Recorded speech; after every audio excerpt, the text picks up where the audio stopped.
आपने कभी सुना है 14 लोक? ये कोई कहानी नहीं, बल्कि एक गहरा आध्यात्मिक रहस्य है। हमारे ब्रह्मांड में कुल 14 लोक माने गए हैं, 7 ऊपर और 7 नीचे।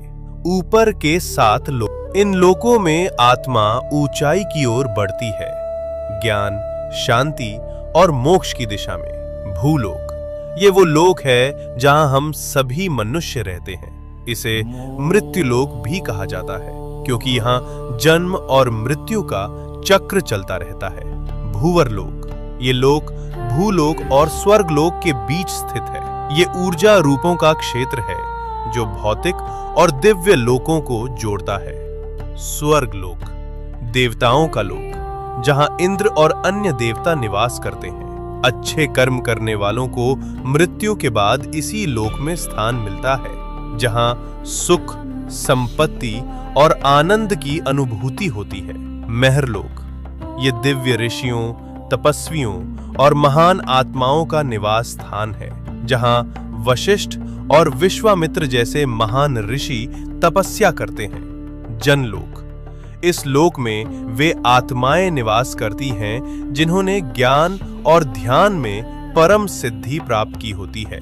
यहाँ के वासी ब्रह्मा जी की लीलाओं में लीन रहते हैं। तपलोक, अत्यंत शक्तिशाली तपस्वियों का स्थान, जो शरीर से परे केवल चेतना में स्थित होते हैं। ब्रह्मलोक, यह अंतिम लक्ष्य है, जहां केवल सत्य है, मोक्ष है और ईश्वर का साक्षात्कार होता है।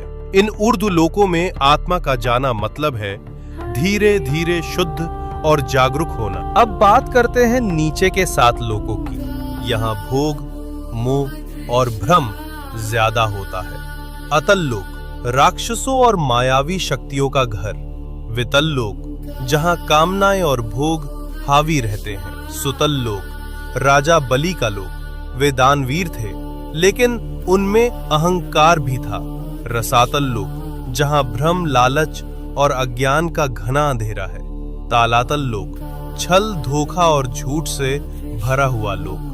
महातल लोक, जहां अंधकार और अहंकार का बोलबाला है। पाताल लोक, सबसे नीचे का लोक, तामसिक ऊर्जा और इच्छाओं का केंद्र। लेकिन इन सब का मतलब सिर्फ बाहरी दुनिया नहीं है। ये 7 लोक हमारे भीतर की नकारात्मक सोच और कमजोरियों का प्रतीक हैं। तो जब हम सच्चाई, भक्ति और सेवा में लगते हैं, हम ऊपर के लोकों से जुड़ते हैं, और जब हम लालच, मोह और गुस्से में फंसते हैं, हम नीचे गिरते हैं। सोच बदलो, लोक बदल जाएगा।